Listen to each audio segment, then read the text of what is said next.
Good morning to all. Today's topic is structural approach. आज इस video में हम बात करेंगे स्ट्रक्चरल अप्रोच के क्या इसके मेन फीचर्स हैं, क्या एडवांटेज हैं और क्या डिसएडवांटेज हैं। चलिए हम आगे बढ़ते हैं।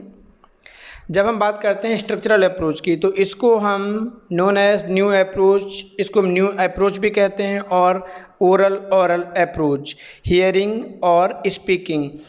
ओरल का मतलब यहाँ पर स्पीकिंग है और ऑरल का मतलब यहाँ पर हियरिंग है, तो हम इसको ऑरल अप्रोच भी कहते हैं। इस अप्रोच में क्या होता है, मेन एम्फेसिस रहता है आपका स्ट्रक्चर पर। यहाँ बालक को, स्टूडेंट्स को या लर्नर को जो इंग्लिश को सीखना चाह रहा होता है उसको हम सेंटेंस पैटर्न में, स्ट्रक्चर में बिल्कुल हम मास्टर बना देते हैं, मास्टर उसके अंदर इंक्लूड कर देते हैं। वो प्रत्येक प्रकार के स्ट्रक्चर को बहुत अच्छे से डीपली ऑब्जर्व करता है, उनको अंडरस्टैंडिंग करता है और उनको फिर बाद में अप्लाई करना सीख जाता है। जो आपका स्ट्रक्चरल अप्रोच है इसके मेन जो फोरफोल्ड ऑब्जेक्टिव होते हैं टीचिंग के, क्या होते हैं, लिसनिंग, स्पीकिंग, रीडिंग, राइटिंग। ये सभी के ऊपर एम्फेसिस करता है, सभी के ऊपर बल देता है। The main aim of structural approach is to teach 4 fundamental skill, listening, speaking, reading and writing. जो आपके किसी भी भाषा के 4 मौलिक स्किल हैं, आपकी जो बेसिक स्किल हैं, सुनना, बोलना, पढ़ना, लिखना, ये चारों के ऊपर एम्फेसिस करता है, चारों के ऊपर बल देता है और चारों के लिए बच्चों को प्रिपेयर करता है। बट मेन एम्फेसिस इसका रहता है, जब हम बात करते हैं स्ट्रक्चरल अप्रोच की तो ओरल डिस्कोर्स के ऊपर ज़्यादा बात करते हैं, स्पोकन के ऊपर हम ज़्यादा बात करते हैं यहाँ पर, ठीक है। It is called structural approach because the main emphasis is laid on mastery of structure or pattern of sentence and phrases, and also on the special feature of the language which help in construction of a sentence, such as order, structural word and a few inflection in English। Structural approach को हम structural approach इसलिए कहते हैं क्योंकि stress करता है या आपको मास्टर बनाता है बेसिक स्ट्रक्चर को समझने के लिए। जो लैंग्वेज का स्ट्रक्चर होता है, इंग्लिश का स्ट्रक्चर होता है, सेंटेंस का जो पैटर्न होता है, उसमें आपको ये मास्टरी प्रोवाइड कराता है।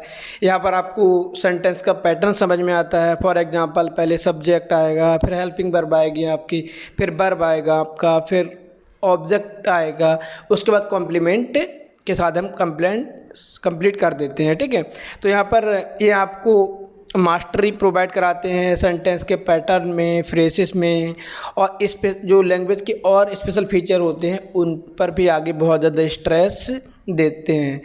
Which help in construction of sentence, जो आपको वाक्यों का निर्माण करने के लिए एक बेस प्रोवाइड कराते हैं, एक सीक्वेंस प्रोवाइड कराते हैं, एक जो ऑर्डर होता है सिस्टमेटिक वे में वो आपको यहाँ पर समझ आता है। For example, I go to the market, तो यहाँ पर क्या है, इंग्लिश लैंग्वेज की बात हो रही है, यहाँ पर इंग्लिश की बात हो रही है, तो क्या है, सब्जेक्ट आपका पहले आया है, उसके जस्ट बाद आपकी वर्ब आई है, उसके बाद ऑब्जेक्ट आया है।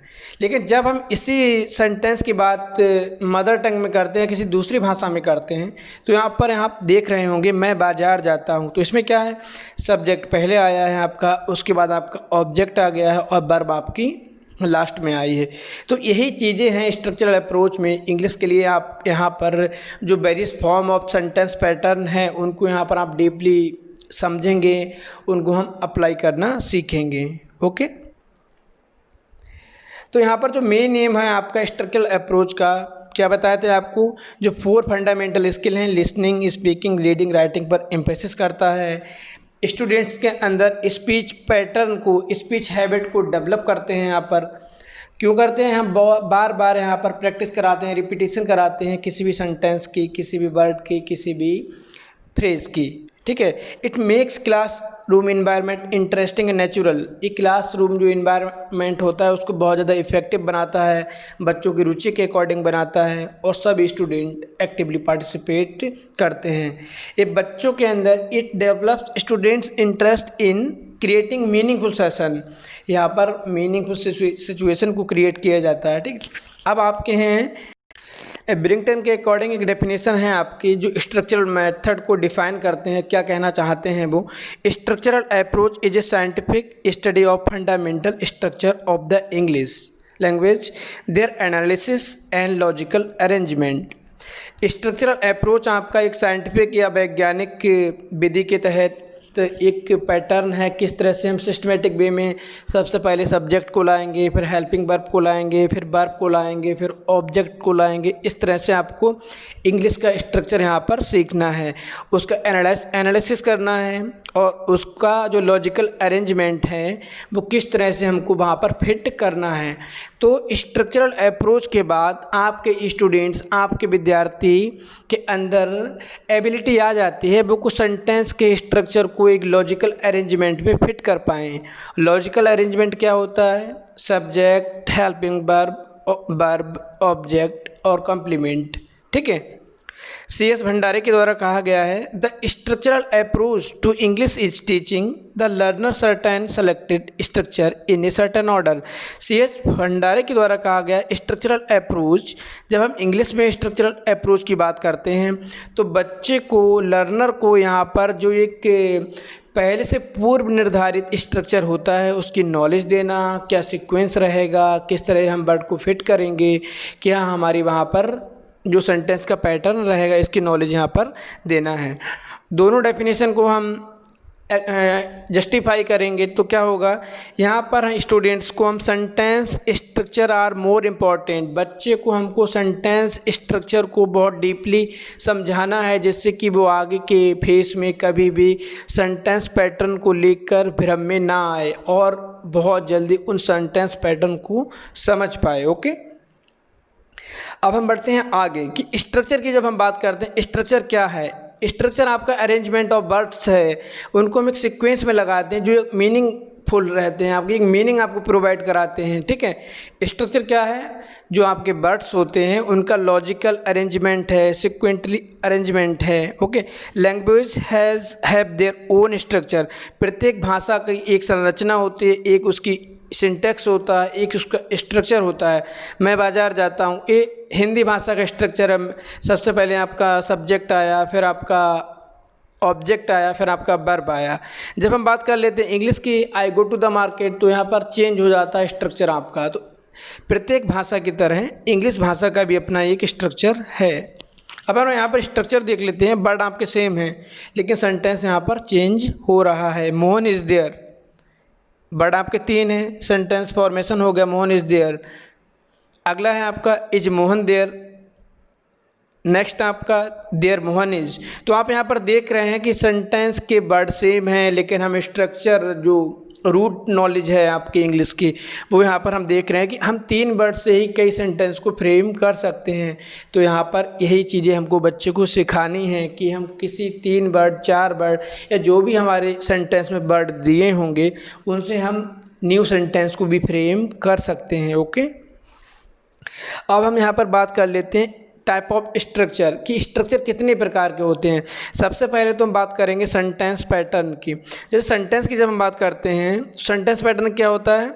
ये मॉडल सेंटेंस होता है या लॉजिकल अरेंजमेंट ऑफ वर्ड्स होता है जो मीनिंगफुल होता है और जो किसी अर्थ को व्यक्त कर रहे होते हैं। Model sentence made up of different word, कई शब्दों के द्वारा एक वाक्य की रचना करना आपका सेंटेंस पैटर्न होता है। यहाँ पर आप किसी भी सेंटेंस को ले सकते हैं। फॉर एग्जांपल, ये snake is killed by Ram, Ram killed a snake, ये तो आपका क्या है? सेंटेंस है। जैसे आपने देखा Ram killed a snake, Ram ने एक सांप को मारा, मीनिंग है आपका। अब हम इससे यही शब्द रहेंगे, हम थोड़ा चेंज कर देंगे, a snake is killed by Ram, एक सांप राम के द्वारा मारा गया। तो यहाँ पर आप देखेंगे कि सेंटेंस का मीनिंग सेम है आपका, बस सेंटेंस फॉर्मेशन को हमने थोड़ा चेंज कर दिया है। ठीक है। अब फ्रेज पैटर्न की बात करेंगे। आप यहाँ पर is a group of words which express an ideas, शब्दों का वह समूह जो अपने भाव विचारों को व्यक्त करते हैं। इन द हाउस अपने आप में कंप्लीट है। On the table, into the tub, तो यहाँ पर हम जो 2-3 वर्ड आपके मिक्स होते हैं जो हमेशा आपके यूज़ होते हैं एक साथ में, उनको हम फ्रेज कहते हैं। यहाँ पर फार्मूलाज की हम बात करते हैं। अगला are those word which are used on certain occasion, कुछ ऐसे वर्ड जो एक निश्चित अवसर पर यूज़ किए जाते हैं, निश्चित टाइम पर यूज़ किए जाते हैं। For example how are you, आप कैसे हैं, गुड मॉर्निंग, थैंक यू। तो ये आपके फार्मूलास में आते हैं। जब हम किसी को विशिंग करते हैं या हम किसी से इंट्रैक्शन करते हैं फॉर्मली, तो यहाँ पर हम इस टाइप के फार्मूलास का यूज़ करते हैं। आइडियम्स की हम बात करते हैं, this should be taught as whole. जो इडियम्स होते हैं आपके, वो अपने आप में अपना पूरा मीनिंग निकालते हैं। For example hit the iron when it is hot, लोहा जब गर्म हो तो हमको चोट मारना चाहिए। आपने सुने होंगे मुहावरे, तो ये मुहावरे जो होते हैं वो अपना मीनिंग पूरा निकालते हैं। Born with the silver spoon, किसी बड़े घर में जन्म लेना या जन्म से, इस टाइप की चीज़ें जो इडियम्स होते हैं, क्या होता है पूरा आपका मीनिंग निकालते हैं। टॉर्टाइज टीयर, बहुत आपने देखो बीट द एयर, तो ये अपने आप में फुल एक्सप्रेशन व्यक्त करते हैं। ठीक है, अब हम बात करते हैं प्रिंसिपल्स की कि क्या प्रिंसिपल्स हैं आपके, जो आपका मेथड है स्ट्रक्चरल अप्रोच। पहला है आपका इम्पोर्टेंट ऑफ स्पीच। तो हमारा जो स्ट्रक्चरल अप्रोच है वो एम्फेसिस करता है स्पीकिंग एबिलिटी पर, ज़्यादा फोकस करते हैं, बालक को स्पोकन के लिए ज़्यादा फोकस करते हैं, स्पीच की यहाँ पर ज़्यादा इंपॉर्टेंस दी जाती है। The very purpose of the language for its communication, we can communicate by two means, पहला आपका स्पीकिंग, दूसरा आपका राइटिंग। जब हम कभी कम्युनिकेशन करते हैं तो दो मीडियम हमारे पास होते हैं, पहला स्पीकिंग, दूसरा writing. Okay, writing is skill of literate. जो आपकी राइटिंग है, भाषा के माध्यम से जब हम संवाद करते हैं, कन्वर्जेशन करते हैं, कम्युनिकेशन करते हैं, तो कौन करता है, वो लिटरेट करते हैं, जो लोग पढ़े लिखे होते हैं। जब हम बात करते हैं जो लोग लिटरेट नहीं होते हैं, वो कौन से वे में कम्युनिकेशन करेंगे, तो वो लोग कम्युनिकेशन करेंगे ओरल वे में, वो लोग कम्युनिकेशन करेंगे स्पीकिंग में, स्पोकन में। तो यहाँ पर हम बात कर लेते हैं। तो यहाँ पर हमने क्या एम्फेसिस किया, स्पीकिंग पर एम्फेसिस किया है। Speaking is a skill of both literate और इलिटरेट। जो स्पीकिंग की स्किल है, एबिलिटी है, वो जो पढ़े लिखे लोग हैं उनके लिए भी है, जो बिना पढ़े हैं वो लोग भी यूज़ कर पाते हैं। So speaking is more important for language user. Structural approach gives much importance to the speech. तो स्ट्रक्चरल अप्रोच स्पीचिंग एबिलिटी को बहुत ज़्यादा फोकस करता है। ओके, अगला आपका फॉर्मेशन ऑफ लैंग्वेज हैबिट्स। बालक के अंदर भाषा को डेवलप करना, बालक के अंदर भाषा की हैबिट को डेवलप करना, हैबिट फॉर्मेशन करना। हैबिट फॉर्मेशन कैसे होगी, यहाँ पर हम बच्चे को जो सेंटेंस पैटर्न होता है उसको रिपीटिशन कराते हैं, बार बार रिपीट कराते हैं, बालक को ड्रिल कराते हैं, बालक को प्रैक्टिस कराते हैं, तो बालक के अंदर वो चीज़ें बहुत अच्छे से डेवलप हो जाती हैं। Structural approach relies much on pattern drill. यहाँ पर हम ड्रिल बहुत ज़्यादा कराते हैं। Pattern drill is given mainly to give an opportunity to have habit formation. जब हम बार बार पैटर्न कराएंगे, बार बार रिपीटिशन कराएंगे, तो बालक के अंदर हैबिट फॉर्मेशन होगा, उन चीज़ों को वो समझ जाएगा। This is done because language is a habit. भाषा एक आदत है, क्योंकि जब बालक छोटा होता है अपने परिवार में सीखता है, धीरे धीरे वो चीज़ों को सीखता है, ऑब्जर्व करता है, सीखता है, अंडरस्टैंड करता है, रिसीव करता है, रिस्पॉन्ड करता है, तो वो उसकी हैबिट बन जाती है वहाँ पर। The child is able to use language mainly with the constant listening to the language that leads to habit information. बालक जब कंसिस्टेंटली उन चीज़ों को समझता है, वहाँ पर उन चीज़ों को सुनता है, तो वो उसके हैबिट में आ जाते हैं। ओके, अगला है आपका स्टूडेंट्स एक्टिविटी। स्ट्रक्चरल अप्रोच में स्टूडेंट्स को पूरी अपॉर्चुनिटी दी जाती है, पूरी फ्रीडम दी जाती है, अपने आइडियाज़ को एक्सप्रेस कर पाए अपने क्लास के सामने, अपने टीचर्स के सामने, और जो प्रॉब्लम्स आ रही हो उनको टीचर्स के द्वारा सॉल्व किया जाता है। ठीक है, तो यहाँ पर इम्पोर्टेंस दिया जाता है स्टूडेंट्स की एक्टिविटी को। Structural approach takes care of actively involving both teacher and students for a better teaching learning process. तो यहाँ पर शिक्षण अधिगम प्रक्रिया को व्यापक बनाने के लिए, सुगम बनाने के लिए, इफ़ेक्टिव बनाने के लिए स्टूडेंट टीचर्स को एक्टिवली पार्टिसिपेशन का मौका मिलता है। अगला है आपका मास्टरी ऑफ स्ट्रक्चर। जो मेन एम है आपका स्ट्रक्चरल अप्रोच का, जो एम है आपका स्ट्रक्चरल अप्रोच का क्या है, बच्चे को मास्टर बनाना है। जो सेंटेंस पैटर्न है, जो स्ट्रक्चर है, किस तरह से स्ट्रक्चर डील करता है, क्या मीनिंग है स्ट्रक्चर का, किस तरह से स्ट्रक्चर को फिट किया जाए, किस तरह से स्ट्रक्चर को सेट किया जाए, तो यहाँ पर हम बालक को मास्टर बनाते हैं। Okay, more emphasis is given on learning structure rather than vocabulary. A particular structure is taken for teaching.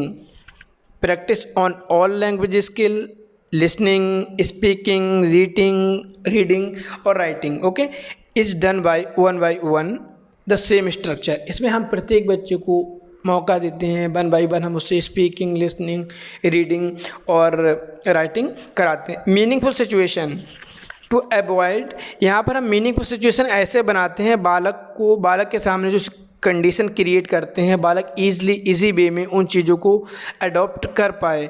The teacher has to be innovative in creating meaningful situation to present a teaching item. जो teacher है आपका वो meaningful वहाँ पर situation create करेगा जिससे कि आप आसानी से सीख पाएँ।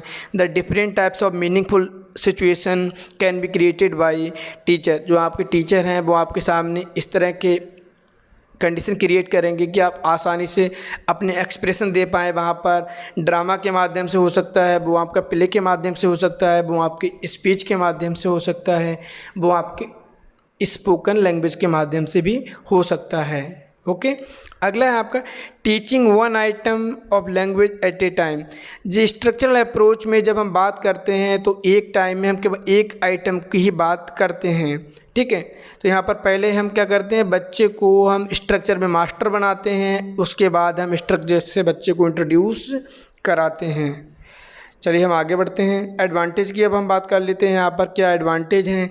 This approach promote speech habit, इस अप्रोच के द्वारा हैबिट स्पोकन को प्रमोट किया जाता है, स्पोकन एबिलिटी को ज़्यादा यहाँ पर ध्यान दिया जाता है सेंटेंस पैटर्न के साथ में, ठीक है।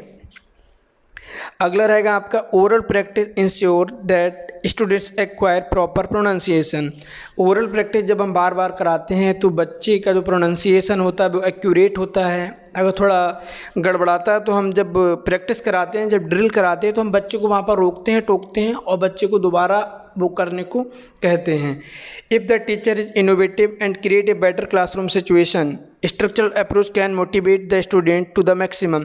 जब हम टीचर की बात करते हैं, टीचर जो इनोवेशन नवाचार का प्रयोग करते हैं अपने क्लास में और कंडीशन को बहुत बेटर बनाते हैं, अकॉर्डिंग टू स्टूडेंट्स नीड, इंटरेस्टफुल बनाते हैं, तो बच्चे अंदर से बहुत ज़्यादा मोटिवेट होते हैं और अपना मैक्सिमम दे पाते हैं वहाँ पर। अगले हम बात करते हैं, it is the best suited approach for objective based teaching of a foreign language. ये आपके फुली ऑब्जेक्ट बेस्ड है, यहाँ पर प्रत्येक ऑब्जेक्टिव निर्धारित है। For example listening, reading, speaking, writing, तो 4 फोल्ड ऑब्जेक्टिव को ये कवर करती हैं। Proper selection and gradation of the learning material is possible through this approach. यहाँ पर जो हम बच्चे के सामने जो सेंटेंस फ्रेम करते हैं, जो ग्रेडेशन करते हैं, तो उसकी समझ बच्चों को बहुत अच्छे से आती है, क्योंकि हम यहाँ पर बहुत डीपली बहुत स्टेप बाय स्टेप बच्चे को सेंटेंस के ग्रेड को समझाते हैं, किस तरह से सेंटेंस को ग्रेडेशन करना है, किस तरह से जो हमको वर्ड चूज़ करना है उनका सिलेक्शन किस तरह से करना है। तो यहाँ पर बच्चे को हम इस अप्रोच के द्वारा सेंटेंस पैटर्न की जानकारी बहुत इजी वे में देते हैं। The class is always active as it encourage participation of all students. Class बहुत एक्टिव रहती है और स्टूडेंट्स को आगे बढ़ने के लिए मोटिवेट करती है, स्टूडेंट को आगे बढ़ने के लिए प्रेरित करती है। Instant correction of students mistake is possible as its main emphasis its on oral practice of the language structure. यहाँ पर बच्चे ने अगर कोई गलती की होती है तो उसको हम तुरंत इंस्टेंट सॉल्यूशन प्रोवाइड कराते हैं, करेक्शन कराते हैं, जिससे कि बच्चा आगे वो गलत चीज़ को ना रिवाइज़ करे, गलत चीज़ को ना प्रोनाउंस करे। तो यहाँ पर हम इंस्टेंटली बच्चे को इम्प्रूव कर देते हैं। और हम मेनली जो एम्फेसिस है आपका ओरल है, स्पोकन है, और हम स्पीकिंग एबिलिटी पर बहुत ज़्यादा ध्यान देते हैं। अब हम बात कर लेते हैं डिसएडवांटेज की। क्या यहाँ पर इस मेथड की कमियाँ हैं आपकी? तो कमियाँ इसकी ये हैं कि जो बड़े हायर क्लासेस है वहाँ पर यूज़ नहीं कर सकते हैं। क्यों? क्योंकि इतना टाइम हमारे पास नहीं होता है कि हम सेंटेंस को बार बार रिपीट कराएं। रिपीट कराने से बच्चे बोर हो जाएंगे, क्लास बोर्डम हो जाएगी और कोई मतलब नहीं रहेगा। This approach is suited for lower classes, repetition of structure leads to boredom in higher class. ठीक है, तो बड़े क्लासों के लिए उपयोगी नहीं है, छोटे क्लासों के लिए उपयोगी है, यही इसकी डिसएडवांटेज है। A few structure alone can be practicised as creating real और contrived situation is not possible always. यहाँ पर हम बच्चे के सामने जब हम प्रैक्टिस कराते हैं तो हम बार बार जो रियल कंडीशंस होती हैं, रियल सिचुएशंस होती हैं, हम उनका निर्माण नहीं कर सकते हैं। कुछ कॉन्सेप्ट ऐसे होते हैं हम उनको सिचुएशन में नहीं ला सकते हैं। तो प्रत्येक सिचुएशन के लिए ये मेथड अप्रोच आपका सुटेबल नहीं है। There is no authenticity of using this approach of teaching of poetry, precis writing, descriptive and narrating writing. यहाँ पर नरेटिव राइटिंग की जब हम बात करते हैं, जब हम पोइट्री की बात करते हैं, प्रेसिस राइटिंग की बात करते हैं, तो ये आपकी जो अप्रोच है वहाँ पर सूट नहीं करती है। क्यों?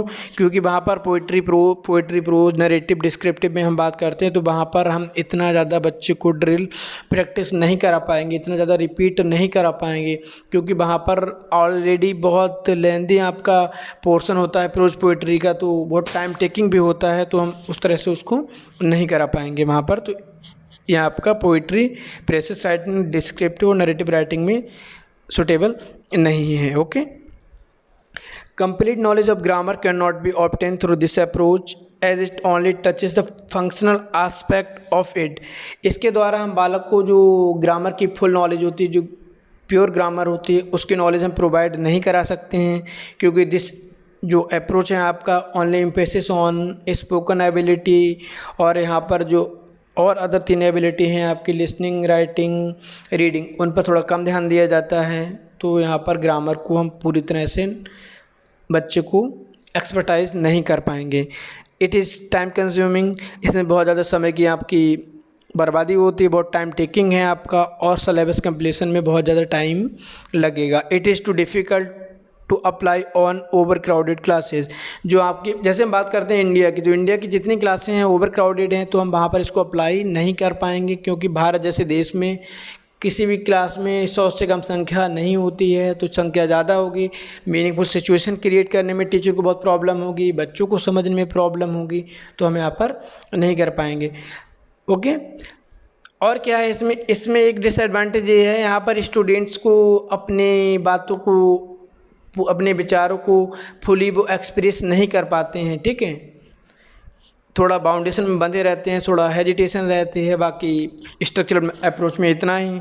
आगे अब हम बात करेंगे सिचुएशनल अप्रोच की। सिचुएशनल अप्रोच के बारे में हम जानेंगे कि सिचुएशनल अप्रोच में क्या होता है, किस तरह से हम सिचुएशनल अप्रोच को कंपाइल करते हैं, किस तरह से उसको हम क्लासरूम में यूज़ करते हैं। तो अगले वीडियो में हम देखेंगे स्ट्रक्चरल अप्रोच। आज के लिए इतना ही, धन्यवाद। कोई प्रॉब्लम है तो आप कमेंट बॉक्स में कमेंट कर सकते हैं, आपकी समस्या का समाधान किया जाएगा। अगर आपको PDF चाहिए हो, अगर आपको नीड हो इस PDF की, तो आप कमेंट सेक्शन में कमेंट कर सकते हैं, आपको लिंक प्रोवाइड करा दिया जाएगा।